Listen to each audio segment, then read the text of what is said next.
Volcano. Welcome to the March 2021 Voltaire video newsletter. Is anybody here with me? Anybody at all? You know, I should turn on the live stream. Let me do that. I'm going to go down here to my laptop and I'm going to make the comments nice and big so I can actually see them. Why won't this move? Nice and big so I can actually see them. Why won't this move? Nice and big. So I'm in a temporal loop. Here we go. Thank you, Dark Raven 93 for coming. Dolores, old friend, thank you for showing up. Brendan, always nice to see you, Brendan. Mayra, another old friend, thank you for being here. Sandra Blumberg, boy, all of the classic friends are here today. Renee, Daniel, Thaddeus, Morrigan. Boy, it's like a who's who. It really is. I'm so glad you could all join me for this monthly newsletter. You know, I was talking to my fiancée, Ms. Mayumi Toyoda, and she said, when are you going to do another video newsletter? I was like, I just did one. She's like, no, that was in February, and it's now the end of March. It's just time goes by so fast. Or as I always like to say, time flies, whether or not you're having fun. Time flies, whether or not you're having fun. Am I having fun? I don't know that I'm having fun at the moment. I'm going to the gym a lot. These guns. Objects in YouTube are smaller than they appear in real life. John Chadwick, thank you very much on getting jab number 1 today. Get mine on Thursday. Oh yeah, that's right. I just came from my first vaccine for the coronavirus. We're going to get into that later. We're going to get into that later when we talk about upcoming shows. But for now, I want to welcome you all into the lair of Voltaire. And obviously, you may have noticed that a certain gentleman by the name of Onyx the Fortuitous kind of took over my YouTube yesterday and took over my Instagram yesterday. And that is because he's extremely talented. And I find him incredibly entertaining. Now, I'm sure most of you probably know who he is. If you don't, look up Weird Satanist Guy here on YouTube or Weird Arby's Guy. You're going to die if you've never seen him before because he's so funny. Now, as it happens, he combines 3 of my favorite things. Thank you, Timothy. Timothy Robinson. Horror, comedy, and awkwardness. Those are like my 3 favorite things. If you guys have seen my acting reel, I think it might be at voltaire.net or it might be kicking around here on my channel. If you see my acting reel, you'll see that I pretty much only do characters which the young kids today would refer to as super cringe. Because normal is boring. Normal is boring to me. And there's nothing more hilarious to me than awkward moments. You know, like when people are just don't know how to process something. So I really love characters that like bring that awkwardness and the people around them are just not sure how to react.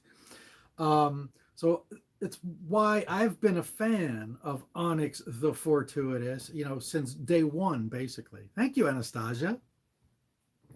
I got to keep focusing this camera. I should get a fixed focus camera. I should get like a flip phone. Shoot this on a flip phone. You can't shoot this on a flip phone, can you? In any case, so the point of the story is like I've loved this guy from day 1. And in recent history, it came to my attention that the young man is attempting to make a feature film. And it's not just any kind of feature film. It's like an 80s inspired horror comedy, which is my favorite genre. Why won't this stay focused? Ugh. My favorite genre of film is horror comedy, and 80s horror comedies, in my opinion, are right up there amongst the very best. So the fact that he's trying to make something like that, I was so tickled by that. So he's got a Kickstarter for his film. He was looking to raise $500,000. I'd be so afraid to have a Kickstarter that's looking to raise $500,000 because it's like all or nothing on Kickstarter. Like if you don't make the money, you don't get any of it. Like if you don't reach the goal, you don't get any of it. Luckily, I'm delighted to say, thank you, Sturbin. I'm delighted to say that he did reach his goal, but of course he's got all these stretch goals to make the movie as good as it can be, to add more gore, to add more monsters, to cast, a name actor in the role of the lead villain, things like that. So I support him all the way, and there has been some talk of a collaboration on the channel. So we'll see. Nothing's written in stone, but as a big fan of his, it would be such a delight to have him on Gothic Homemaking. He'd fit right in, right between me and Orville. He'd fit right in. So big shout out to Onyx the Fortuitous. This is a live video, so I haven't gotten around to putting any links in the video description. I'm going to do that later. And no, Tony, I haven't heard The Dirtiest Song That Ain't on the Radio, but I do have an interesting reply for you. Give me a second. Dead Yak, thank you. Thanks, Dead Yak. Dead Yak says I'm hot. Dead Yak's right, because it's kind of hot in here today. Hence the Cuban gigolo look. I actually, I don't want to get too deeply into like questions that are going to divert the news that I have to share with you, but I am going to answer this one really quickly. There is a restaurant in Orlando. Is it Orlando? I think it's Orlando, at Universal Walk. It's some kind of chocolate Willy Wonka themed kind of place. I forget what it's called, Sweet Tooths or something like that. Somebody told me that they were hearing songs from the album Riding a Black Unicorn there. I didn't believe them. So when I was playing in Orlando, I went at 11 p.m. I got an Uber down to this restaurant, and I sat there, and sure enough, Toothsome. That's right, Lisa. That's what it's called, Toothsome. Thank you. I sat there, and sure enough, they did play songs from Riding a Black Unicorn, but they were cheating because they found the instrumental versions, and they were just playing the instrumental versions, so they didn't have to worry about some of the what's the word I'm looking for? Bawdy concepts that are on that album. But I did hear Dirtiest Song That Ain't There. It just didn't have any lyrics, so it really wasn't dirty. Hey, Wolf Girl, welcome aboard. That's right, Toothsome's Emporium. That's right, Toothsome Emporium, Universal City Walk. Their Sundays were insane. They were absolutely gigantic. Well, in any case, getting back, so I don't have a link below for Onyx's Kickstarter, but Google it, or if you go to www.onyxthemovie, I believe it is, onyxthemovie.com, you'll find it there. But I mean, obviously, if you Google Onyx and the Fortuitous and movie, you'll find it. Please donate and be a part of it. It's going to be so good. I'm so excited. I'm really excited for him. Some of you may recall that I wrote a novel called Call of the Jersey Devil, which is very much an 80s inspired horror comedy. I mean, it's really written in an 80s tone, which of course makes it, a little edgy in places. But it's very much written with that kind of sensibility. So I really look forward to seeing his film.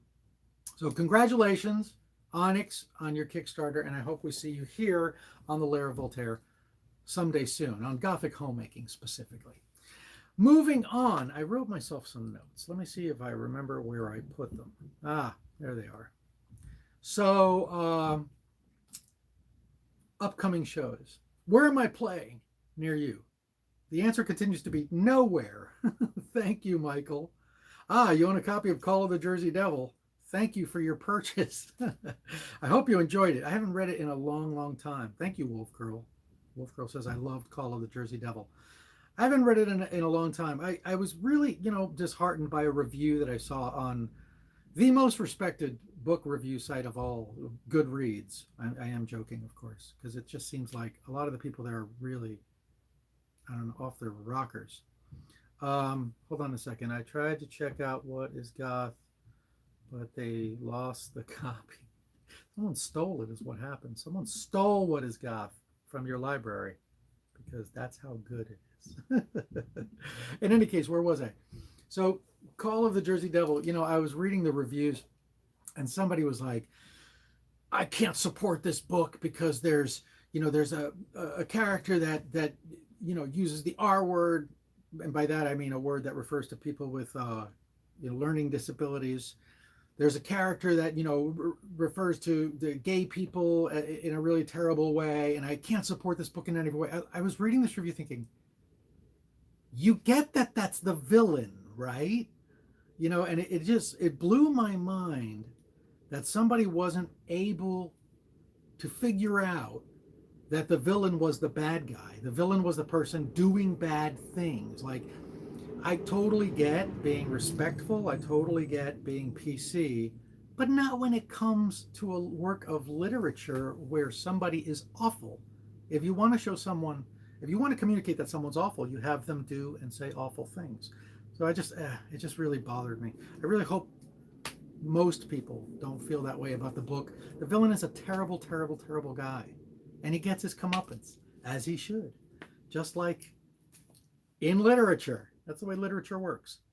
Michael says, I'm from New Jersey. It sounds like many of my weekends spent at the Hamilton Mall in Mays Landing and venture out into the Barrens. Yeah, I wrote that.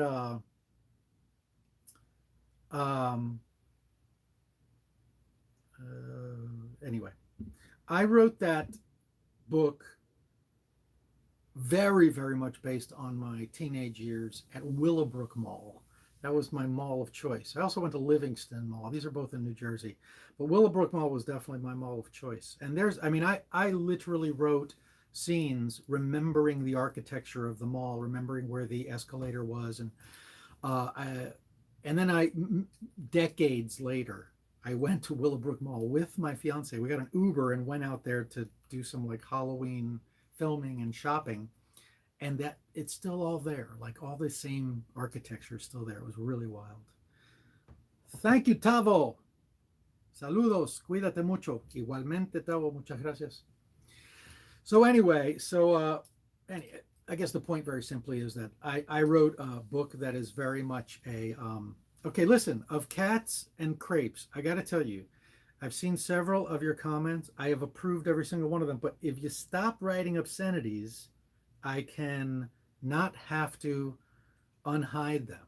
Okay, so I appreciate your, what's the word I'm looking for? Your passion, but I have to unhide every one of your comments because of certain potty mouth isms that are being used. And I respect that that's how you want to talk. I talk that way too. When I'm not in front of a camera on YouTube, probably, and it's probably when I'm usually pissed off more than anything. But just do us both a favor and say the same thing without the obscenities, and I won't have to unhide your comments, okay? Because I do want people to see what you're saying. In any case, so where was I? So Onyx, the fortuitous. Now, go and give him some ducats. Oh no, what have I done? I pressed the wrong button. Let's go to here and upcoming shows. So we're going to talk about upcoming shows. Thanks, Grace. Grace, I also have to unhide Grace's comment.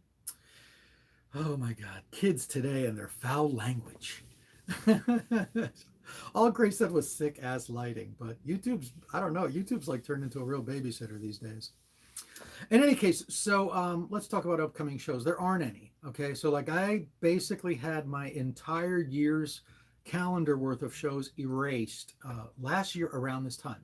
In fact, John Chadwick reminded me that it was the weekend of March 13th. Those were the last official shows, right? And they were in Florida. And then ever since then, there's basically been no shows with a couple of tiny exceptions. So there's been no work, and that's really a drag, as you may imagine. So I'm eager to get back to playing shows. I'm sure you're eager to seeing shows. So today I went and got my vaccine because I'm old. That was the reason I was able to get it. I'll tell you a funny story. So New York State dropped the age of eligibility to 50. And the minute they did that, I signed up to go get my vaccine. And I went today to get the vaccine. The only shocking thing about the vaccine was how much they knew about me. I like to think I'm so mysterious, so like I walk in there and it's like, hi, I have an appointment to get the vaccine. And like, all right, fill out this form. Like, which one of these criteria makes you eligible for the vaccine? So like I checked over 50s. I'm 54. And I handed it back to them. And then they handed me back this sheet. And they had checked 2 more boxes that made me eligible. All right, just on their own, just from like looking at my medical record, which I guess they got from online, they were able to decipher that I had 2 other eligibility requirements. One of them is that I'm an educator, right? So because I've taught stop motion at the School of Visual Arts for 27 or so years, haven't done it since the pandemic, but I have taught for many, many, many years. Van, you're right. I'm not 50. I'm 54. I'm way past 50. So in my health record, which I guess is floating around, through healthcare providers to share it, um, they saw that I was an educator, so they checked the box where I could get it because I'm a teacher. And then they checked pre-existing condition, which in my case is because I smoke cigars. Now, I know that they were granting access to people who smoked, but I just thought that that was like cheating. I'm like, I'm not going to go down there and get the vaccine just because I smoke cigars. That's on me. You know what I mean? That's on me. That's not on them. But I finally, was old enough to get it, so I went and got it. I get my second one in 28 days. By the way, I felt nothing at all. They told me your arm is going to be numb for a day, not no, sore for a day. Take some Advil if it hurts. I feel nothing. I feel nothing at all. Nothing at all. Nothing at all. No, I'm kidding. My arm does not hurt at all. Who knows? Maybe it'll hurt tomorrow. But I go to the gym so often these days that my arms hurt all the time anyway. So maybe I just can't tell. But anyway, I'm very eager to get back to doing shows. I'm very eager for things to open up again in a way that's safe, where you guys can come and see a show and we can be face to face and we can get back to all of that fun stuff. So I'm not going to tell anybody what to do. If it were up to me, I'd say, hey, go get your vaccine. I think it's the smart thing to do, but people are free to do whatever they want to do. I think it's the wise choice. And that brings us to merch. And this is not a bad segue here. Let me see, where's my notes again? This is not a bad segue, because merch, we're going to talk about gloves and masks. Now, you guys may recall that a week or two ago, I finally released my antibacterial matching mask and glove sets. Well, 2 more designs will be released in about a week, and I have them here to show you. So this is one of them. So the ones that are presently available are the Bats and Beasts in royal purple. It looks sort of like that. And there's another one that's Balinese bats. It's on a cushion over there somewhere. But this is going to come out in about a week. This is the Balinese bat design in Halloween orange.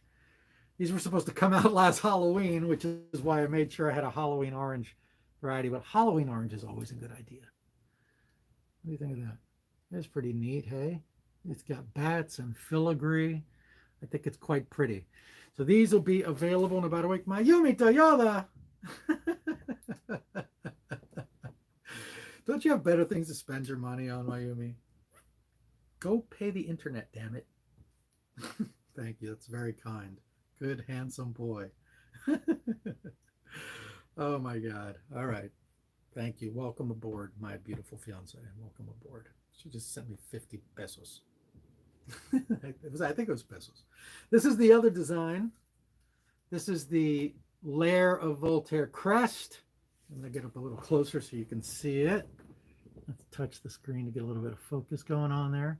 Now, it may be hard to tell in this light, but the background pattern is the Bats and Beasts in sort of a violet. And of course, they all come with matching gloves. I really hope I don't destroy these trying to put them on over my sharp rings.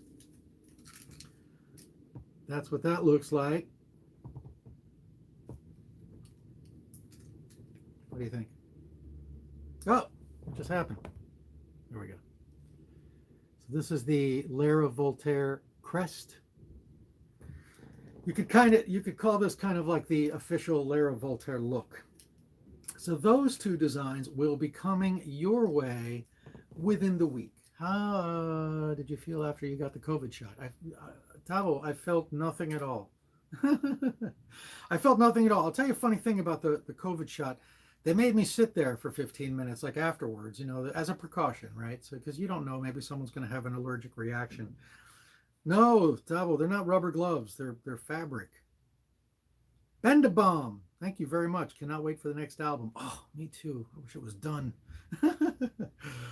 Jared says, will the Black Labyrinth be released this year? Jared, that's the plan. That is the plan. And we're going to get to that in a minute, because I'm going to talk extensively about Black Labyrinth. We're going to get to that. But to answer the question about the COVID shot, so you never know if someone's going to have an allergic reaction. So after they gave me the shot, and I literally did not feel anything at all. Like I least expect, you know what? The test where they stick that giant stick up your nose, 10 times worse. 10 times worse. Get the vaccine so you never have to worry about getting a test ever again. Well, you might still need to get a test from time to time. But that stick up my nose was vastly worse than the needle. I'll tell you that much. In any case, so they said, hey, listen, after you get your shot, please just sit at that chair over there for 15 minutes and then you can go. It was the weirdest thing. It wasn't like, and then check in or then we'll let you know. There was like, just go sit in that. I felt like I was in grade school. Go sit in that chair over there for 15 minutes. You know what you did. You know what you did. So I went and sat in a chair for 15 minutes, obediently. And then I felt fine. I got up and I walked home. I walked home from 34th Street. So that's almost like, that's like 34 streets. It was a good walk home. It was a good walk home. I'm getting a lot of exercise. As I mentioned, I've been going to the gym. No, I look like, this camera's not really doing me any favors. Because I'm telling you, I'm getting buff. Getting super buff. I told my fiance, because, I had gotten like really chubby in Mexico, sitting around eating tacos and chalupas all day. I told her, like, my plan is to get in shape. And then I come to New York and I start going to the gym every single day. And at some point I was like, my plan has changed.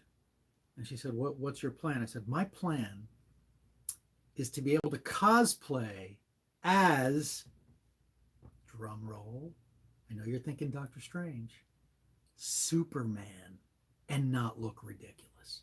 That's when I know I will have reached my goal. When I can cosplay as Superman in that unforgiving leotard spandex suit of his and not look ridiculous. That's when I know that I will have achieved my goal. Will I ever get there? I don't know. Probably not. But I'm working on it. You got to have goals. You got to have goals. So in the last video newsletter, I talked a little bit about a piece of merch. Oh, so many comments that I have to unhide. Oh my goodness. Okay, there we go. I did it. We talked about a piece of merch, and I said, I'm just not going to show it to you. But I am going to show it to you today. It's so not ready. This is so premature, but I'm going to show it to you anyway. So I'm working on a line of candles, and they're called the Black Labyrinth candle line. There's a black one called Forest of Shadows, which smells like a smoldering forest. There's a white one called Return of the White Unicorns, which smells like a really healthy forest. There's a pumpkin colored one called Goblin King, which smells like spice and everything nice and incense. And then there's the purple one. That one's been really hard. We've been formulating that one for a while now. We still haven't gotten it. But that one's called Valerian. It's the name of the main character in the story of the Black Labyrinth. That one's purple and smells like me, because I've been making my own perfume for years, and I call it Lair. Rihanna, thank you very much. Oh, you're very kind. Thank you, Rihanna. So we're still working on the scent for that one. But what I do have is the base, because the glass candles, they're, colored wax inside of a glass candle, but you can buy a base to put them in, and I'm going to show you what that looks like right now. I think in time there may be more than one base. I want to make several bases, but this is the first one that actually exists. This is called the Forest of Shadows base. Look at that. Isn't that amazing? So the candle just goes right inside. You know what else is in here is this tiny little V-bat.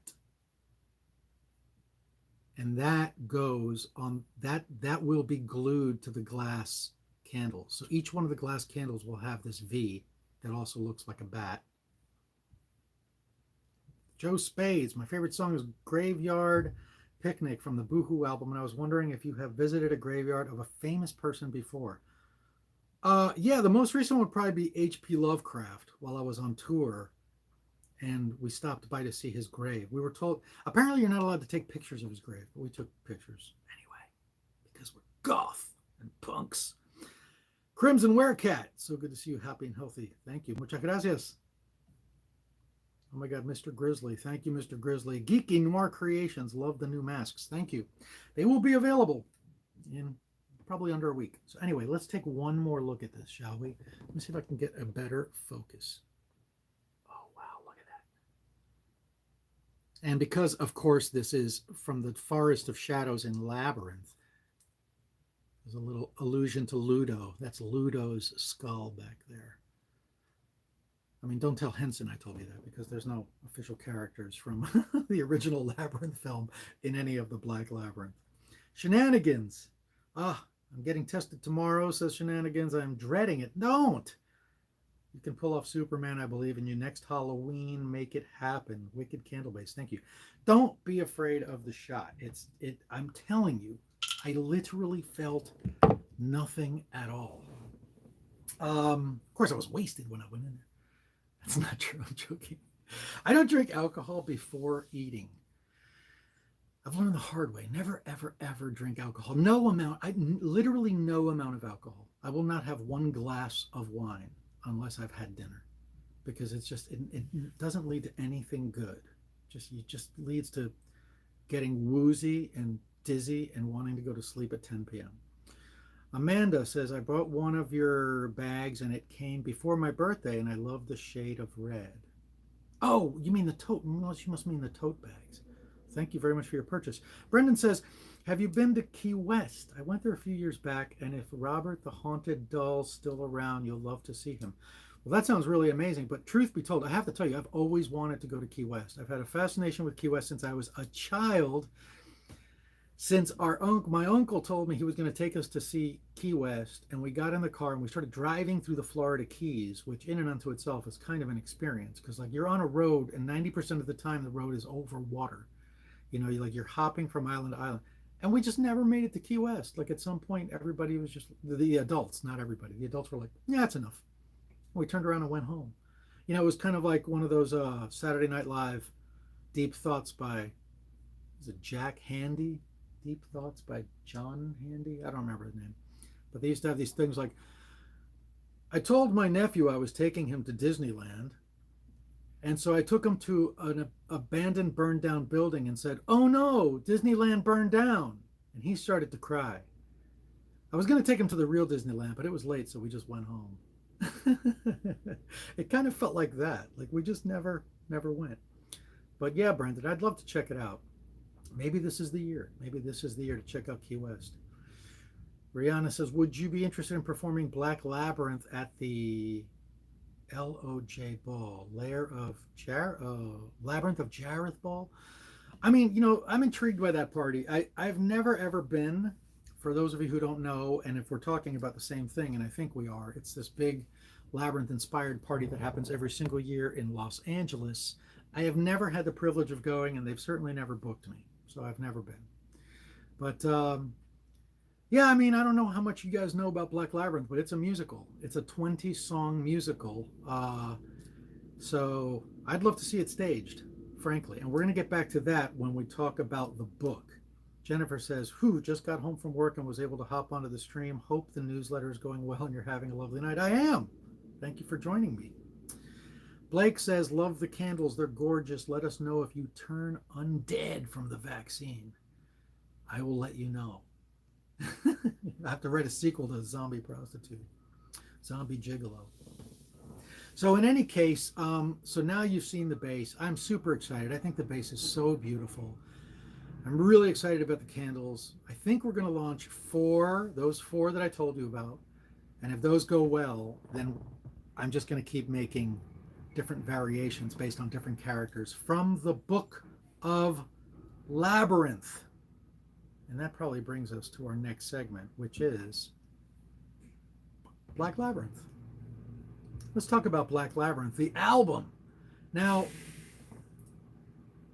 see, if I was shooting Gothic Homemaking right now, we'd have to stop. I'd be so annoyed. I don't know if you can hear the garbage trucks outside, but this is a constant problem here at the Lair of Voltaire since I face the street, is that you can hear bums fighting, you can hear yuppies clinking their glasses of wine at the restaurant downstairs, you can hear garbage trucks all through the night into the wee hours of the morning.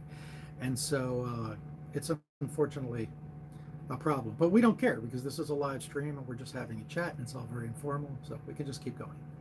Black Labyrinth. Many of you may know that already there are various longtime collaborators of David Bowie's who have performed on the album.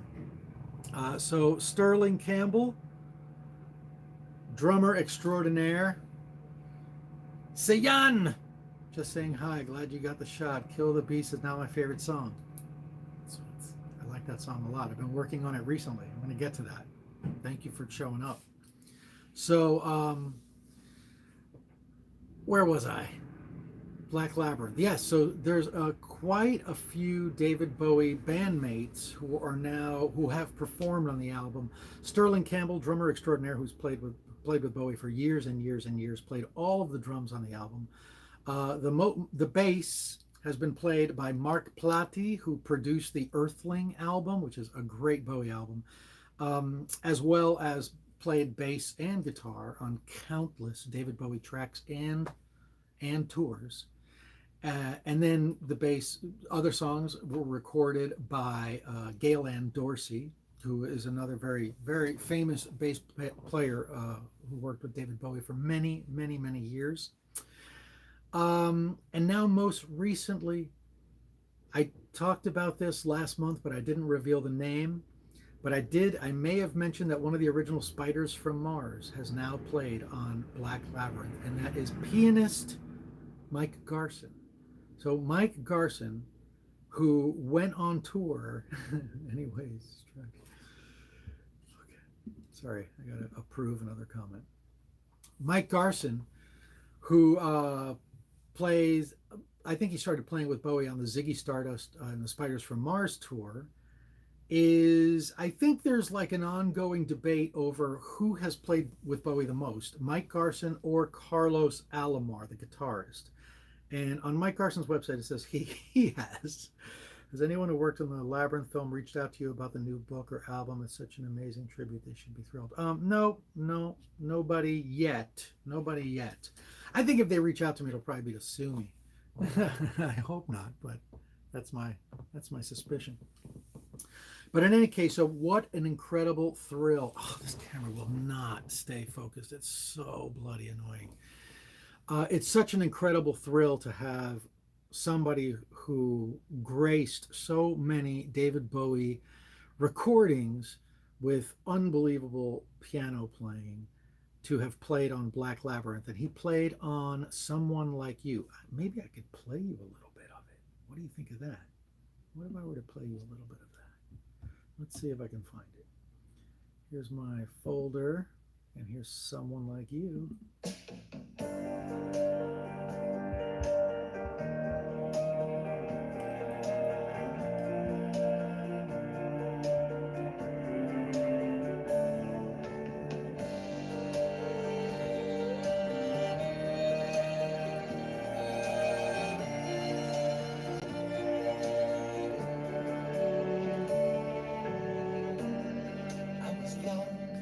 Skip to some. Oh, I can make this louder. Shattered. I was lonely. I was blue. In my world full of shadows, covered in cobwebs, draped in gloom.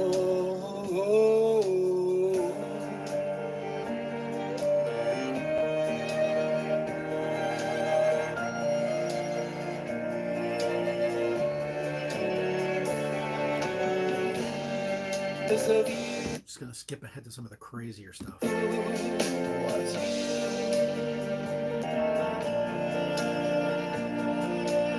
Here's where it starts to get kind of crazy.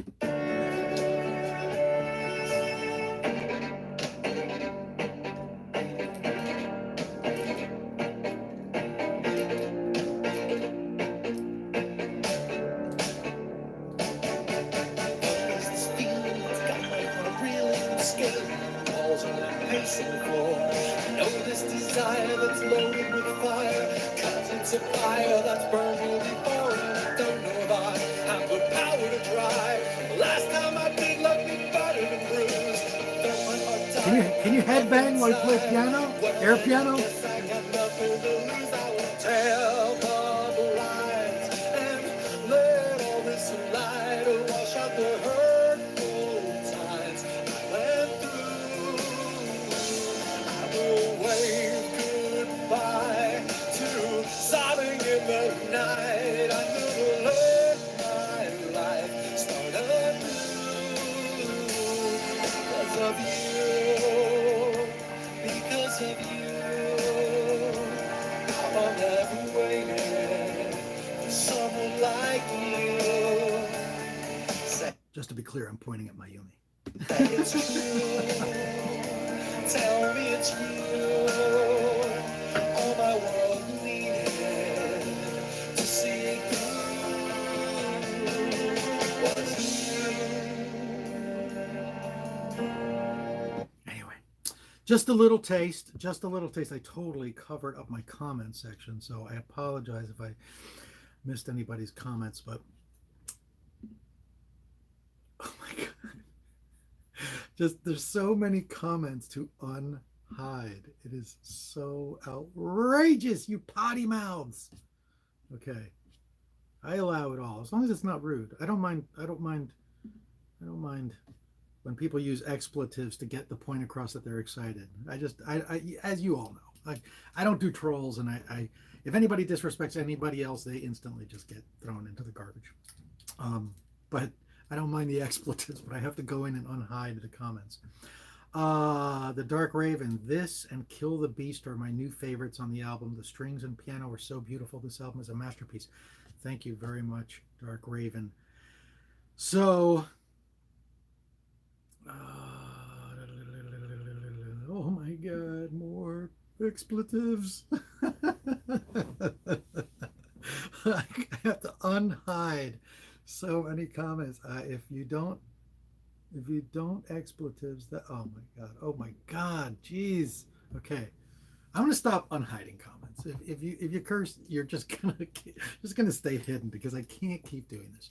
Anyway, so needless to say, what an honor and how exciting to have one of the original Spiders from Mars on Black Labyrinth.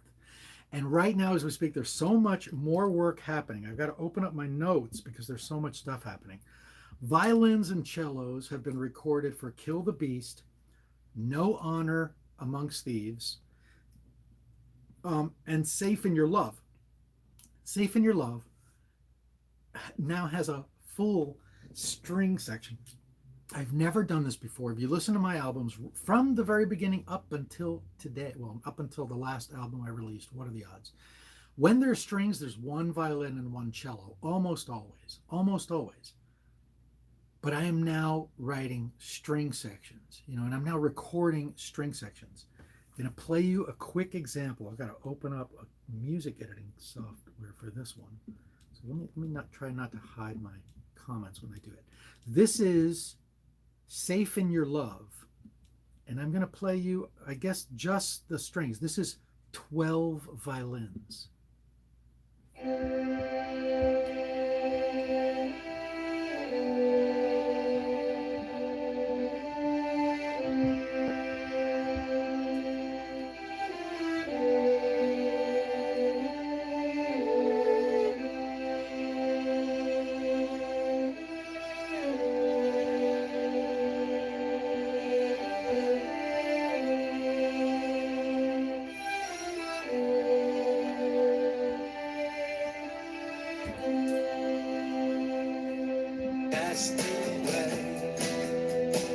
Throw in the track.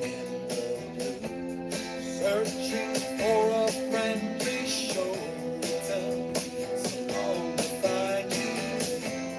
Up that wilderness I roamed. You took me to your home and gave me shelter from my storm. Track out for a second.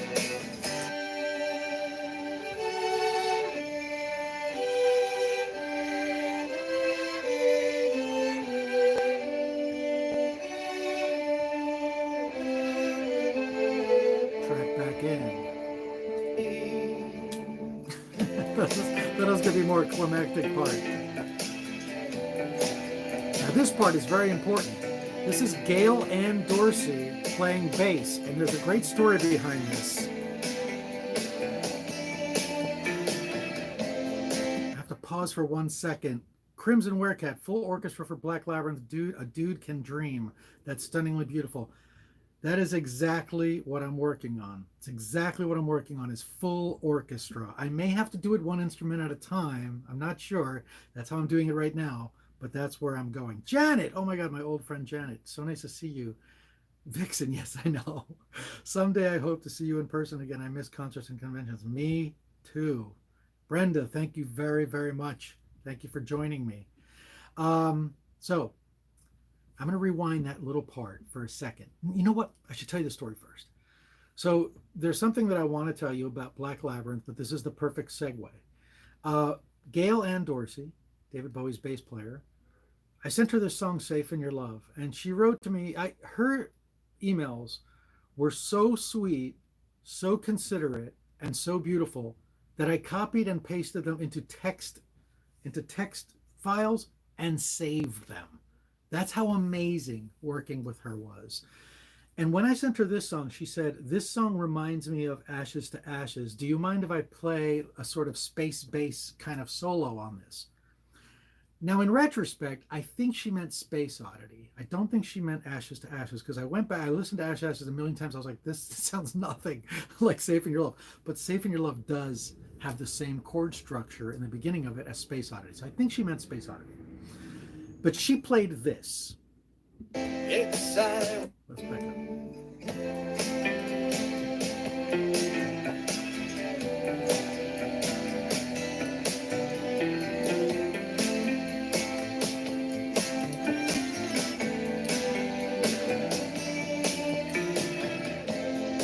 It's ironic, don't it seem? So I was so thrilled when I got that message, for David Bowie's bass player to say, this reminds me of a classic David Bowie song, was such an exciting moment for me.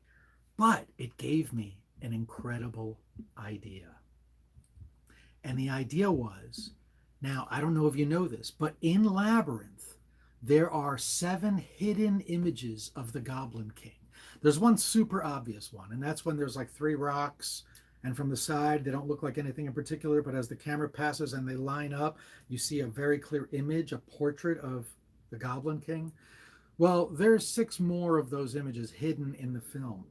And I thought, I'm going to embed David Bowie Easter eggs all over this album, which means that whenever there's a song, just like Gail heard Space Oddity in this song and decided to add something that felt like Space Oddity. Oh yeah, and by the way, for those who are writing, like, really? That's really a thing? Yeah, look it up on YouTube. If you Google on YouTube. Yeah, Google has become a term that just means look for something, apparently. If you search on YouTube for like hidden David Bowie or hidden Jareth images in Labyrinth, you'll find several videos on the topic. So in any case, the same way Gail heard this song, thought of Space Oddity, and decided to add something sort of Space Oddity-esque, I decided I'm going to do that with any song that reminds me of a David Bowie song. And I've already done that, and I don't know how well you are familiar with the David Bowie catalog, but I want to play you something. This is a song you've probably heard. If you're on my Patreon, you've heard it. It's called Friends in the Dark. And while listening to this song, I thought it reminded me a lot of a song off of Scary Monsters called Because You're Young. And Because You're Young has like a signature organ sound. And I was just like, I'm going to add that same organ sound. Of course, it's different melody, different notes, different parts, but I'm going to add that same organ sound to this song to see if I can give it the feel of Because You're Young, so that when people are listening to it, if they're big Bowie fans, they might be going, this reminds me of Because You're Young, or it reminds me of something by Bowie, but I can't tell what. So just listen to a little bit of this. And playing organ on this is Sean Spada, who played a lot of the organ parts on What Are the Odds, and I think all of the keyboards on Heart-Shaped Wound, if I'm not mistaken. God damn it, it's the end of the song. Here we go, ready? That is not Friends in the Dark. This is Friends in the Dark.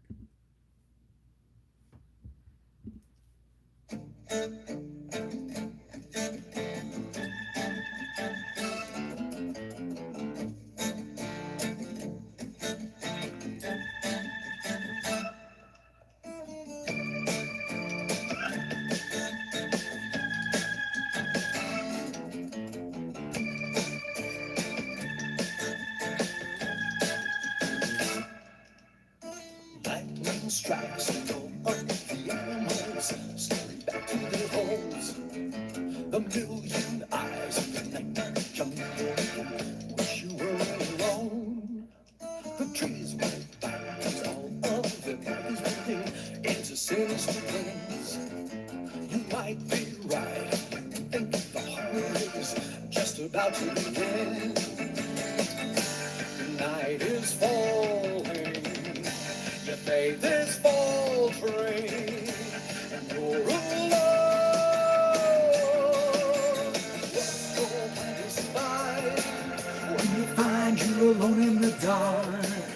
You can pray to the Lord of the light, but you ain't gonna get too far. You can sit in the cold dark night and just hope for a spark. You might make your way in the day, but you'll need friends in the dark.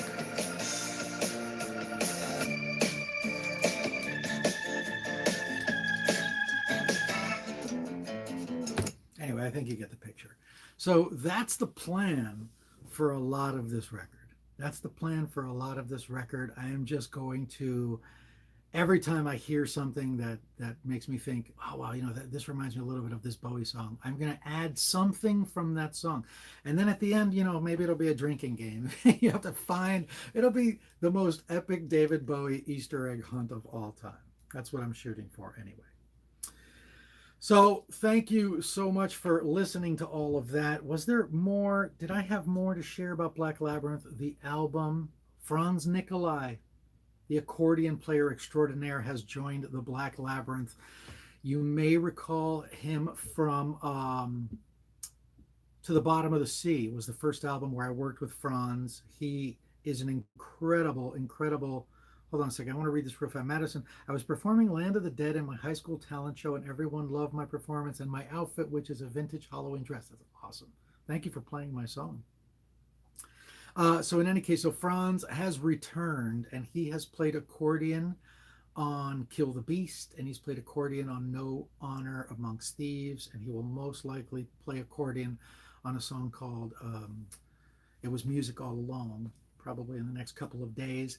Mark Plati, who, as I mentioned, besides producing the Earthling album and playing in countless David Bowie concerts and tours and songs, he is now playing the guitars for Friends in the Dark. He's recording that.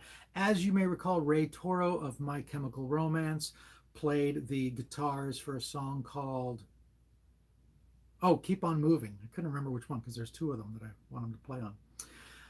So he played on that. There's so much going on with the album, and it is mostly my main focus right now is to work on this record. And it's my focus, as somebody asked earlier, is this thing going to come out in 2021? That is the plan. And Matt, DragonCon 2021, that would be nice. I really hope that's a thing because I really miss being at DragonCon. So hopefully that's a thing too. Noctua, thank you so much. That's very kind. She says you're an amazing artist. You're very kind. It's a lot easier to be an amazing artist when you are imitating greatness. This is an album very much inspired by David Bowie, very much inspired by Jim Henson and by Labyrinth in general. And so, so I think it's a little easier to create good material when you have so much to be inspired by, when you have so much great stuff to draw from. Jennifer says, I haven't been as excited for anything recently as I am for Black Labyrinth. Your passion is one of the things that makes your music so wonderful. Thank you. Well, I'm certainly very passionate about this album, and I'm also passionate about the book. That was a segue. So let's talk a little bit about the book. Black Labyrinth is not only just an album, it's not only just a musical. Thank you, Crystal. Thank you, Crystal Evans. It is also a novel. Well, originally it was going to be a picture book. It was going to be like Legend of Candy Claus, like one page of text, one drawing, one page of text, one drawing, one page of text, one drawing. Then I started writing it, and I realized there was no way I was going to be able to fit everything I wanted to say on one page of text. Um, Mrs. CB, thank you for bringing joy to our world with your art. Thank you for listening. As they say, if a tree falls in the forest and there's no one there to hear it, does it make a noise? The answer is no. So I could sit here making music all day long, but if no one listens to it, well, it would still be good for me, but that's about it. So I have you to thank, Mrs. CB, and everybody else who listens to the music and cares about all this nonsense that I talk about. So thank you. Thank you for being on board. Well, in any case, as I was saying, the book, it's turned into a novel. It's a no. I want to call it a novella. I don't think it's long enough to be a novel, but it's every single song has a full page illustration. And so far, Erin Horrors and Abigail Larson have been working on illustrations for the book, and it's moving very, very slowly because there's a lot of work to be done, and they are both very, very busy artists. So I have added a third illustrator to the book, and I'm not going to tell you who it is just yet, because as always, I like to make sure I have some work in front of me that's finished, and I believe I'm going to have a page very, very soon, and then I'm going to reveal who the new mystery artist is, but it's somebody whose style really, really complements the book. I'm very, very excited to be working with her. And so as of now, I have written 5 chapters.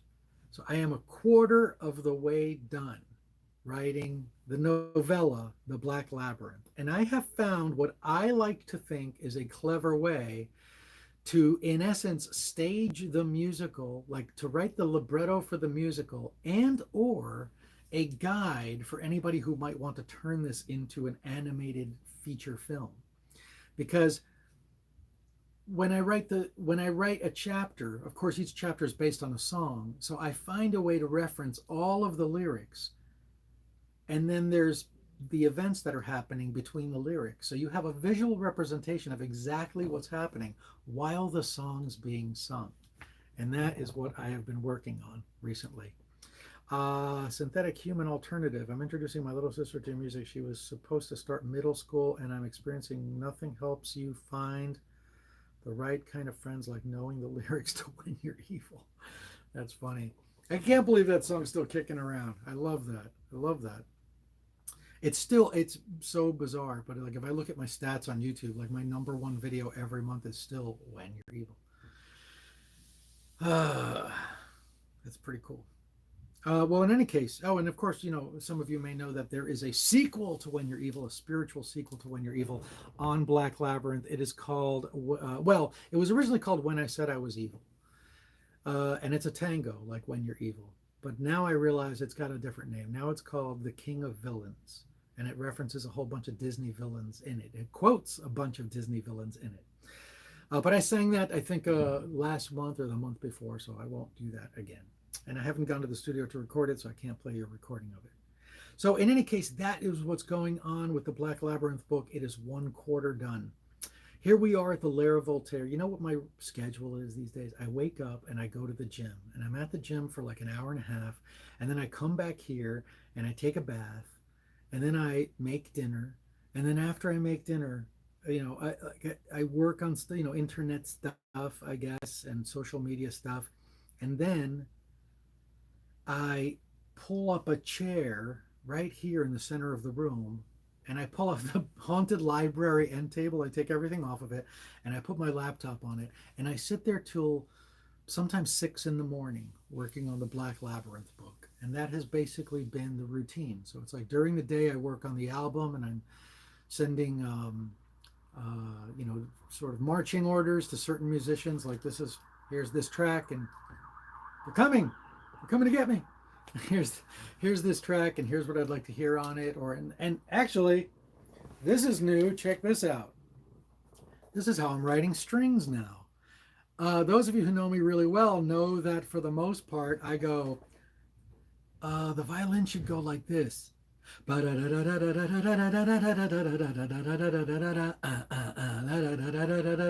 then they play that. But I've decided to grow up a little bit.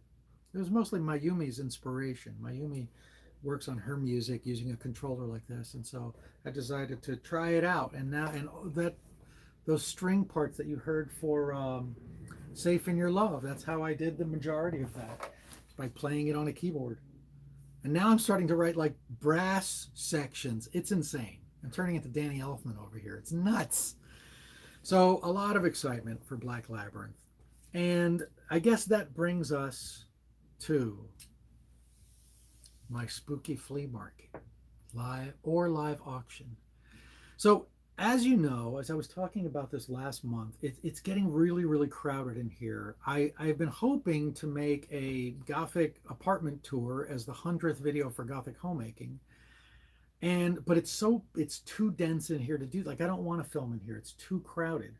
So I thought, well, what can I start throwing out? What can I start selling? What can I get rid of?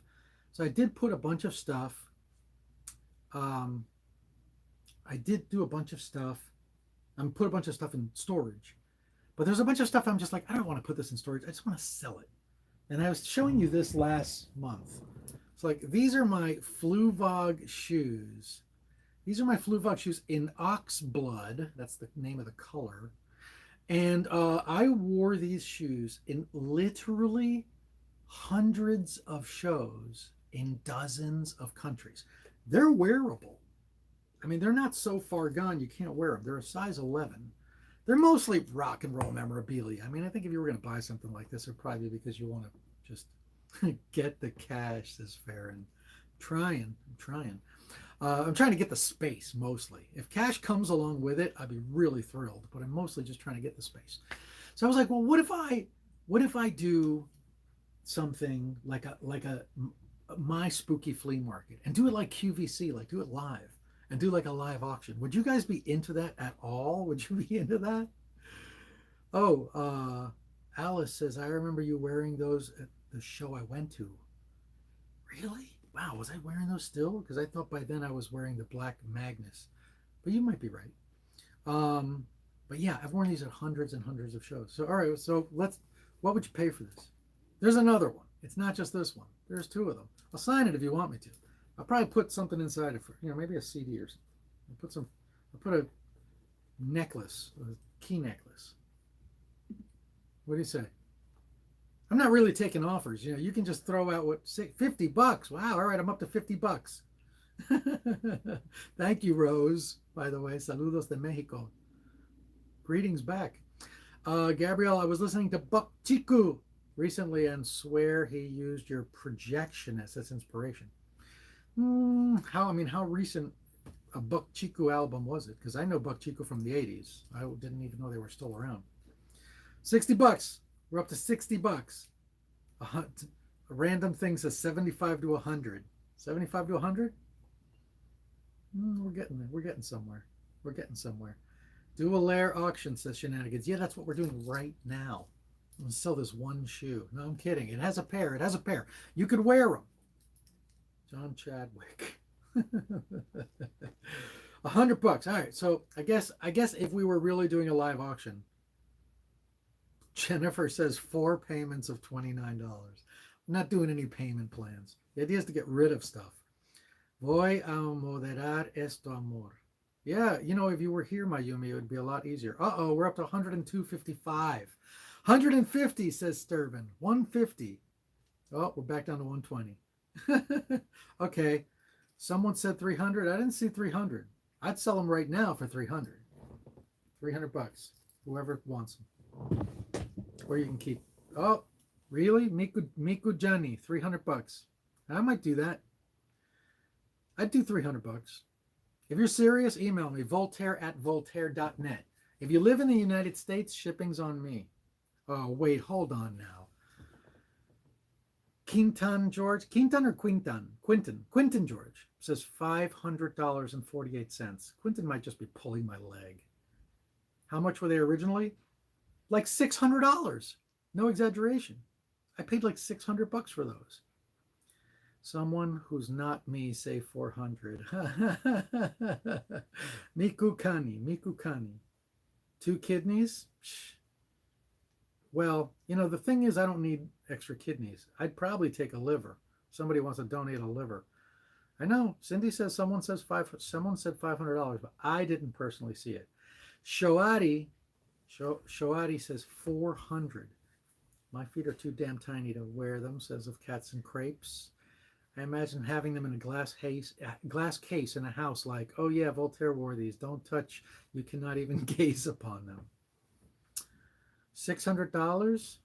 That's nuts. I don't know what that means. That just sounds like $600. That's nuts. I get it. No, you clearly don't buy Fluvogs. Anybody who thinks $600 is a lot of money for a pair of Fluvogs, you've never bought a fine pair of shoes. You maybe spent $150 somewhere, but you've never bought like designer shoes. I've spent $3,000, never on myself, but I've spent I think I bought somebody once like a $2,000 pair of shoes. Louboutin or something like that. Of course, that was back when I was working. I'm not working anymore, so I'm not buying anybody anything. Except for you, Mayumi. I'll buy you whatever you want. All right, so there we go. 3,000 for shoes. No, I was exaggerating. I think it was more like 2,000. It was about 2,000. This message is held for review. So many messages held for review. All right, well, if anybody's serious about... Oh, Gabrielle says, my Yumi needs new shoes. My first pair of Vogs were $600. Still love them. I'm telling you. For over $1,000 shoes, they better have been made made of demon skin. It's funny you should say that because I have a pair of Fluvogs. They were not $600. They were probably closer to $300, but they're made of dragon skin. It literally says dragon skin in the description. They're not really dragon skin. They're just embossed. Yeah, $5,000. Yep, for designer boots. I've seen them. They should have been $666. Well, in any case, if anybody's super interested in paying $500 for these Fluvogs, they are yours. I'll take the next best offer. I think we could do this. I think we could do a live auction. That was just a run through. I've got so much stuff in here that needs to go. So obviously what I would do is if we were really going to do like my spooky, QVC, Gothic QVC, I would show you all of the items first, because we don't want anybody buying something, like spending all their money on one item, and then the next item is something they would have preferred to get. So if I get around to doing this, that's what I'm going to do. I'm going to document 10 items or so. And then the way we can do it is I need to have a moderator. So I think Mayumi's going to have to be here. And then you PayPal. And the PayPal comes in, the item's yours. We'll do it like that. And then hopefully I can clear out this place a little bit. And if I clear out the place a little bit, then I can shoot that bloody home tour. While we're there, funny story, Voltaire had a game piece in a board game and I love, so I had him sign it. It has since been banned from my play table. Oh, I mean, I hope it's because it's signed, not because of any other reason. Any case, I had notes for what was left. There's only one last item to discuss, and that is Gothic homemaking. A drink to Gothic homemaking.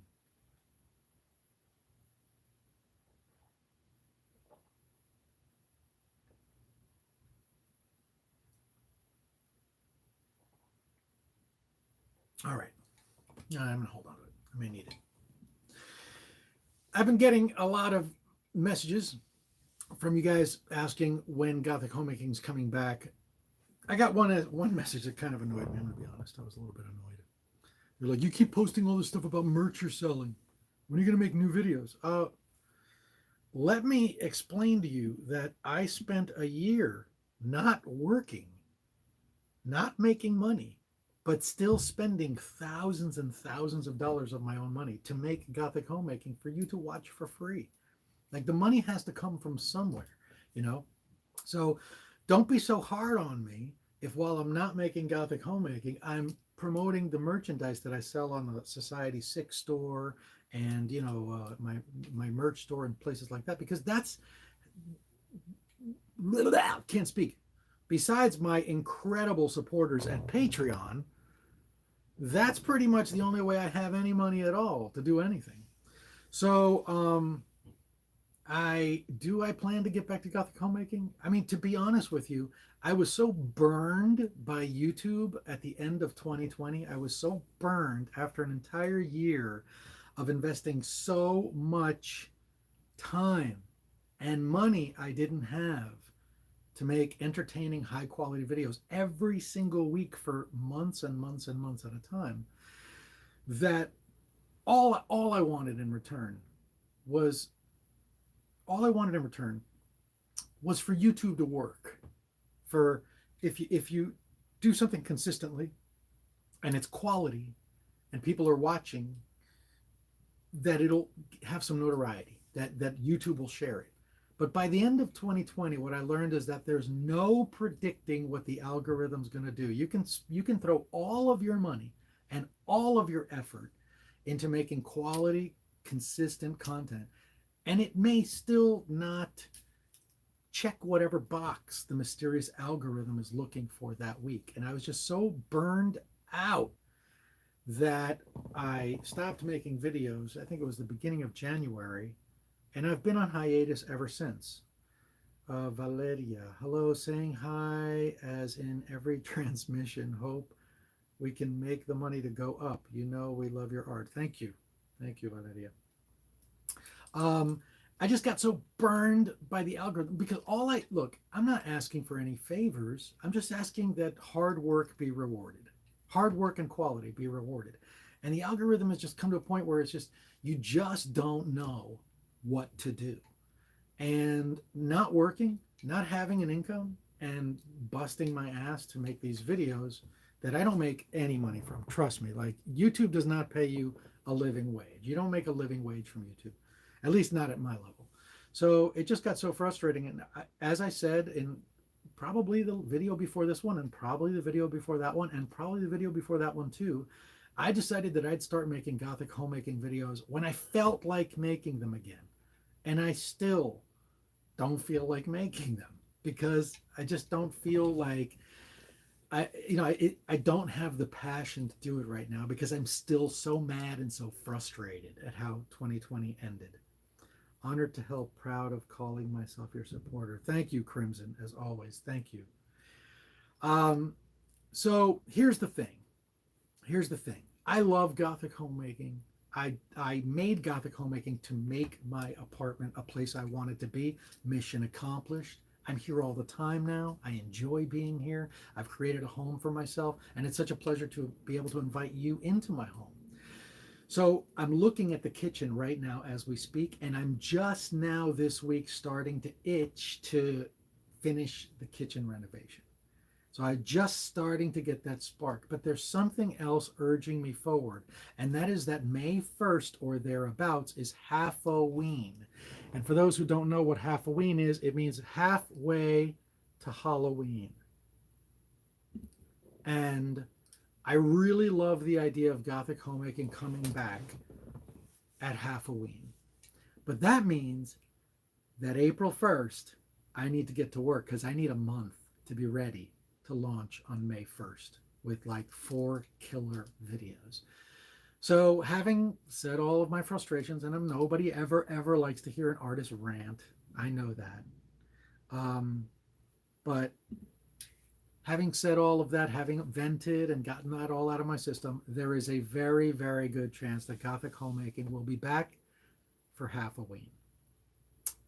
So that's my answer. Have a great night, Voltaire. Thanks again for an awesome night. Your music and art are always so epically inspiring and amazing. It's always a pleasure. Thank you, Shenanigans. Thank you for sticking around. And that, alas, and not really alas, because it's not like sad news. I'm just going to get closer and see if that helps. See if that helps the focus any. Is that any better? That's just creepier. I'm just leery now. So anyway, so say hi to Mars. I will. So that's it. nobody, well, I can't say nobody expects to get rich. I don't expect to get rich. I think when I made my first album, I thought, oh, I got signed to a label. I'm going to be a rock star and I'm going to be rich. And then that didn't happen. And then 2 years later, my second record came out, and I was like, okay, my second record, oh, we got listening stations at Virgin Records. I'm going to be rich and I'm going to be a rock star. That never happened. Then on my third record, I got commissioned by Cartoon Network to do a song for them. And I was like, this is where it happens. Okay, so I've been like at this point through 2 decades of not getting famous and not getting rich. So it's not something I even think about anymore. But I do want for quality and good work to pay off. And YouTube just makes that very frustrating. Wait, I lost a comment. Where'd it go? Get back. Something escaped me. Oh my God, why? Oh, see, YouTube just fights me all the time. Let me think about it. All right, thank you. Let me think about it. In any case, nobody's trying to get rich here. Like I said, I just really wish that YouTube worked in such a way where hard work paid off. Hard work and quality paid off. Renee, always great to see you, my friend. Thank you for stopping by and thank you for your support. Jeffrey says, first concert was in Portland back in 2012. You signed a picture I drew of you and my guitar. I got the honor to be up on stage with you and When You're Evil, and just wanted you to know my first tattoo was the chorus of Dunce. And you're the best. Thank you, Jeffrey. Thank you very much. And ladies and gentlemen, my ranting is done.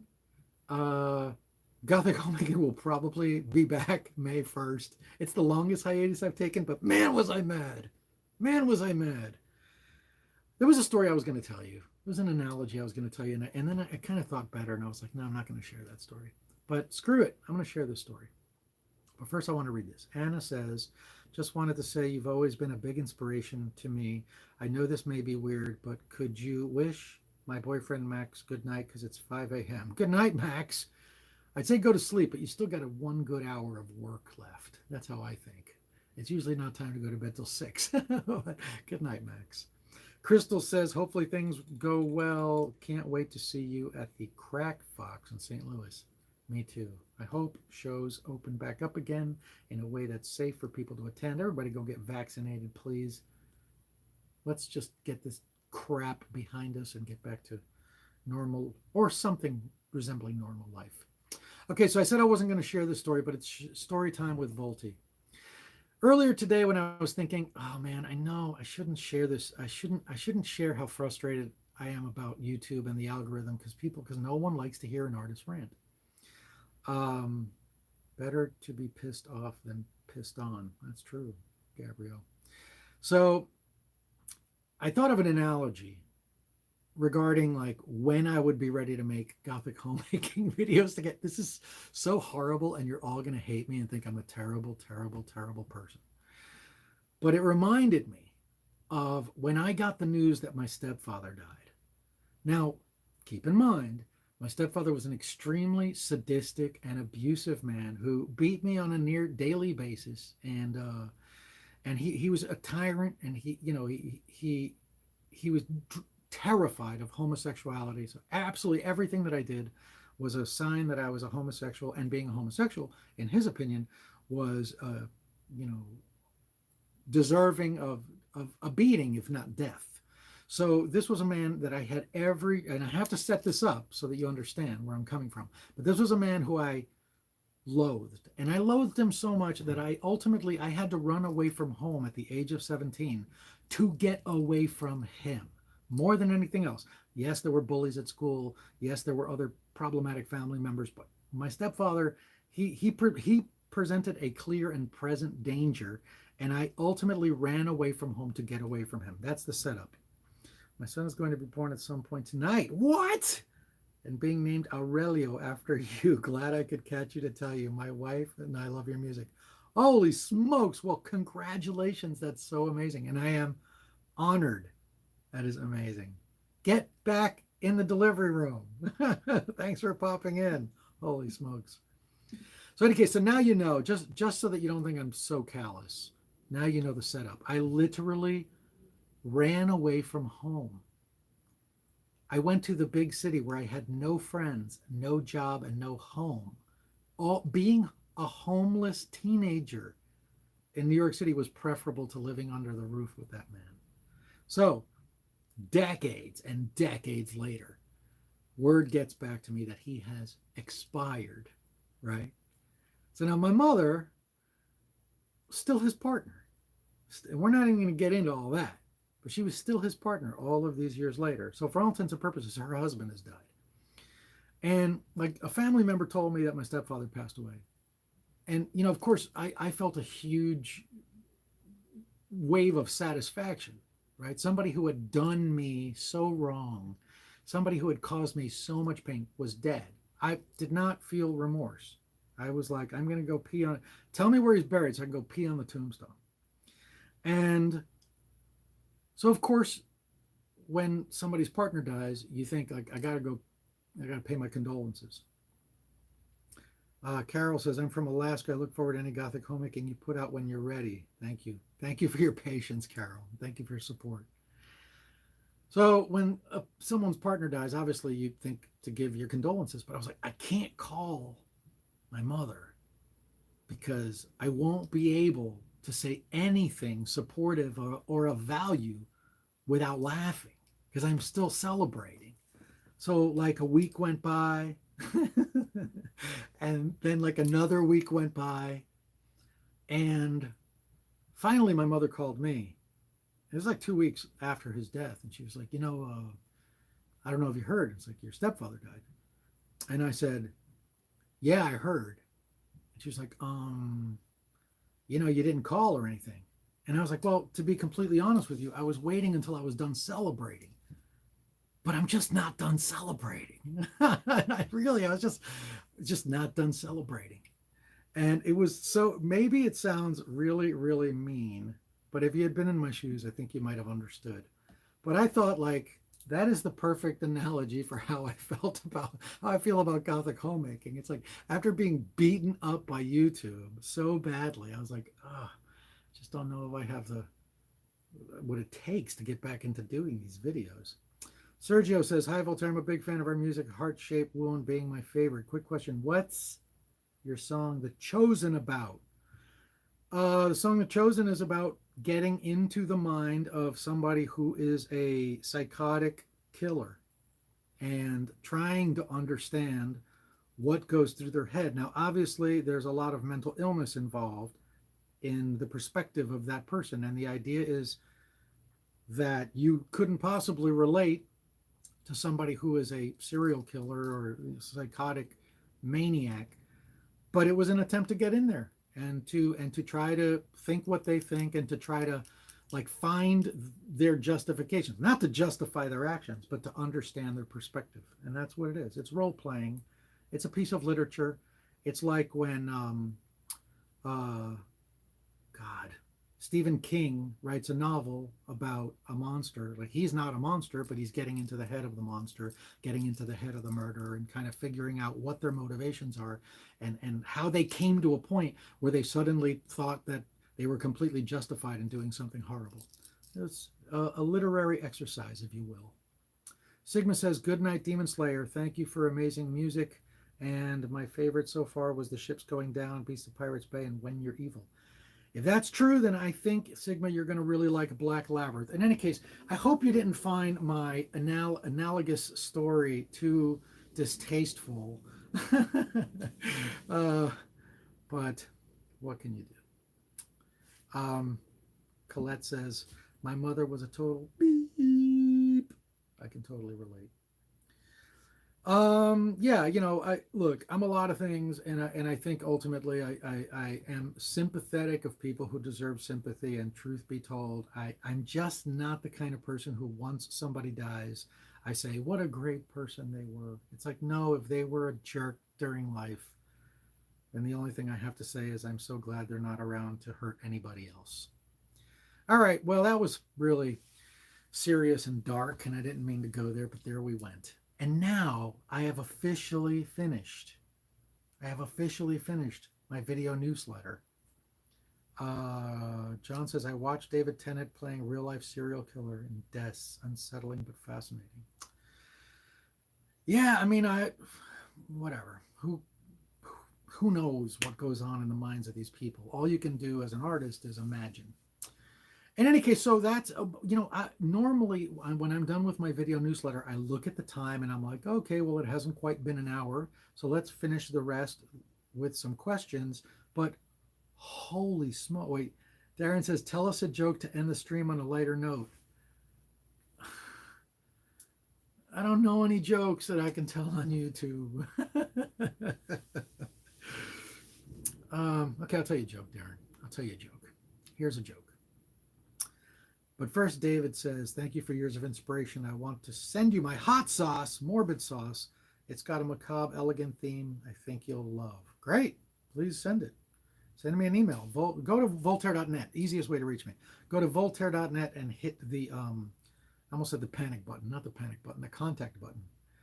Sean says, hello from Phoenix. Got some shirts and your hand sanitizer holder online. Really good quality. Love it. Thank you very much, Sean. I love that Globlin. I think the Globlin is like the coolest thing I've ever made. Okay, Darren, here's your joke. A man wakes up one morning and he looks out his window and he sees 100 penguins in his neighbor's backyard.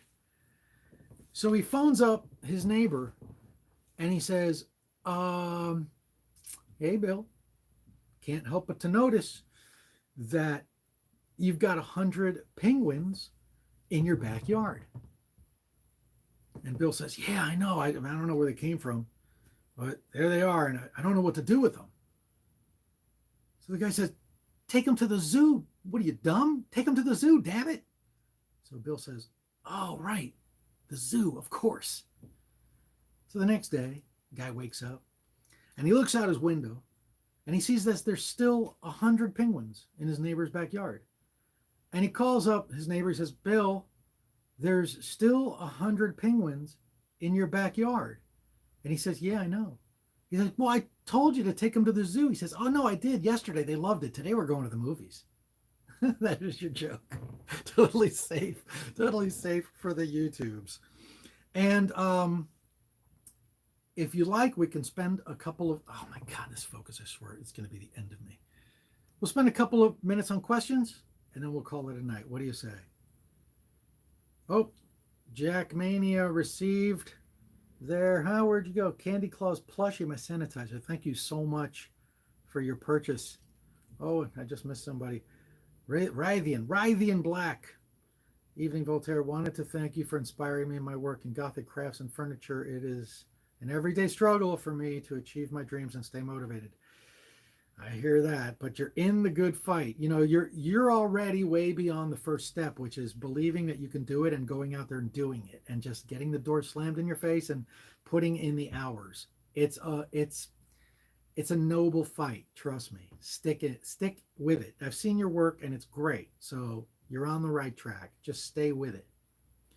Booberry, cereal enthusiast. I love Booberry cereal. Could never find it as a kid though.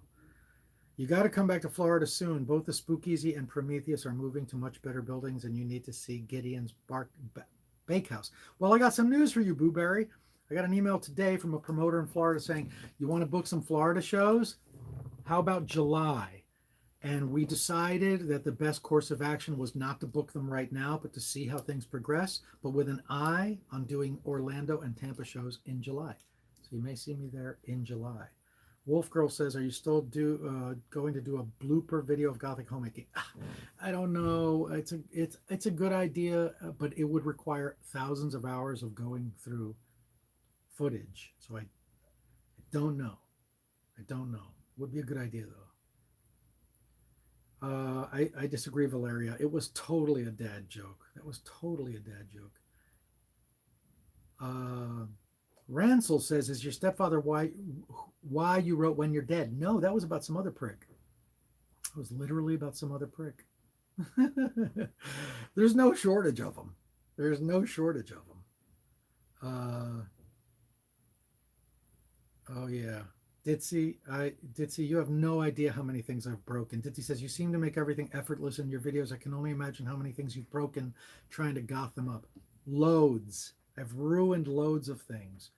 Any shows in New Jersey soon, says Rainbow? No, there's literally nothing scheduled other than looking at possibly these Florida shows in July, and there might be a horror convention in Gettysburg, Pennsylvania in the fall. We're looking into that. Hope to see you back in Flint, says Mephistos. I'd love that. It's been way too long. Where's Barb? V has many ears and eyes in Florida. Yes, I hope to think so. All right. Can I hug you, Mark? Yeah, sure. All right, Mark, here's your hug. Virtual hug. Virtual hug. Totally safe. Many bad people you've had to face. Yeah, it's unfortunate, but it's true. But ultimately, Handington, it's not how it's you know, you, especially when you're a child, you have no control over how many bad people enter your sphere, but you can eventually come to a point where you refuse to tolerate disrespect and abuse. So it brought me to that point. I thank him for that. I thank him for teaching me, to not put up with being hurt and disrespected and abused. So I learned something from it. You got to draw positive things from negative. If you don't draw positive things from negative experiences, then all you've experienced is negative experiences, and that doesn't help you in any way. David says, hey, are you planning anything for Adventure Quest Worlds this August, Friday the 13th? David, every single Friday the 13th since 2008. Every single one. Sometimes there's been 3 a year. So yes, there's always something. Man, it would be so cool if Black Labyrinth was done and we could do a Black Labyrinth themed one, but we'll see. Sayin, hope to see you soon somewhere near Wyoming. I live in the middle of nowhere and it's hard to get to good places where you would be. Yeah, I don't think I've ever played in Wyoming. I would, though, if they had me. Do you play video games to relax? Says Dayanara. Nope, I don't play video games at all. I don't play video games at all. And I have nothing against video games, but I always have a story I want to write. I always have a song I want to write. I always have a drawing I want to make. I always have a sculpture I want to make. I literally always have something I want to make. And if I lived 3 lifetimes, I would never make all of the things I want to make. So video games would not help me achieve those goals. So that's why I don't play video games. I also don't watch television. Same reason, same exact reason. I do very much believe in mindful watching, purposeful watching. So I watch movies that are important to me. I think they're important to see. And don't let me fool you, I'm a complete sucker for anything Star Trek or Star Wars. And at this point, Marvel as well. So I watched all of WandaVision. I'm watching, what's it called? The Falcon and the Winter Soldier. I get sucked in. Hey, I'm a Disney fool. I get sucked into pretty much anything Disney. So that's where I unwind, I guess. And people watching. I just like to walk around. When I'm not working, I people watch. But people watching and walking around and observing people around you, observing things around you, are part of the inspiration process. It's where a lot of ideas come from. You mentioned before that your son went to school with David Bowie's kid, and you got to see him at PTA meetings. Did you ever get to talk to him? That says the Dark Raven. Nope. I regret it. I will regret it till the day I die. And the reason was very simple. I didn't want to bother him. I didn't want to bother him. I thought he's really famous and everyone wants to talk to him and I don't want to bother him. And I just never spoke to him. Spoke to everybody else. Dave Gahan, the lead singer of Depeche Mode, was a parent there and I talked to him all the time. I just, and I have people who write to me and they're like, hey, I saw you in this restaurant tonight and I wanted to talk to you, but I didn't want to bother you. I'm like, oh my God, that's what I thought about David Bowie. And that's not always the correct way to think. I mean, if someone's sitting and eating, maybe you don't want to bother them, but believe me, as an artist, people come up to me very infrequently, but it happens. And they're like, people stop me in the street and they're like, hey, I love your show. I love Gothic Homemaking. And it's such a thrill, like to feel that somebody is actually watching and actually cares. It is such a thrill. And it feels like how the algorithm should make me feel. So I regret it. I will regret it till the day I die. It also was unfair to him. He was a parent at the school. I could have very well been somebody, I might have been the only person to walk up and say, welcome to the school, like a normal human being. But I didn't, because I had my my phobias and my preconceptions about who to talk to, who not to talk to, and I blew it. What can you do? So let's see. Maybe one more question. Yeah, 12:30 is a perfect time to end. The very next one I see is the one we're going to do. I know this may be late, but I still can believe you did my little request. Oh, okay. Well, my pleasure. This one's in Spanish. Pense. Oh, I see. It's part of a conversation. I'm not going to get in there. I know this may be. Okay. I read that one. Treating people with respect and dignity is so important. A lot of famous folks really appreciate that. I agree, Haddington. How many languages do you speak? Last question of the night. I speak English. I speak Spanish, though I wish it was a lot better, but with Mayumi's help, it is getting a lot better. And I speak like sort of conversational Japanese. I can, sort of get by in Japanese. And that's it. And I know how to say thank you in something like 40 languages. No exaggeration. Toda, that's Hebrew. Oh my God, now I can't think of any of them. Kapum maklap, that's Thai. Dankeschön, German. Pajausta. Oh, it's Boziva. It's Russian. Because while I may not speak every language in the world, when I'm traveling, I think it's so important to show someone's respect by saying, I am a foreigner here in your country. I don't speak your language, but I'm going to do my very best to at least thank you in your language. So I know how to say thank you in like 40 languages. And I know how to ask for the check in maybe 30 different languages. Die Rechnung bitte. L'addition, s'il vous plaît. La cuenta, por favor. Il conto, prego, etc., etc. Check, please. And on that note, thank you so much for tuning in. I will see you soon. And Gothic Homemaking may very well be back May 1st. We will see. In the meanwhile, I'm going to continue plugging away on the Black Labyrinth. Thank you so much for your support. Thank you for those of you who are supporting me on Patreon. Your donations are going a very, very long way to making the album that I want to believe will be the very best album I've ever made during a time where I'm not playing concerts and I don't have that income. So I greatly, greatly appreciate it. Thank you so much, everybody. Good night. Stay safe, and I'll see you soon on the road. And this is that awkward part where I try to turn this off and try to look really inconspicuous while I do it. Bye.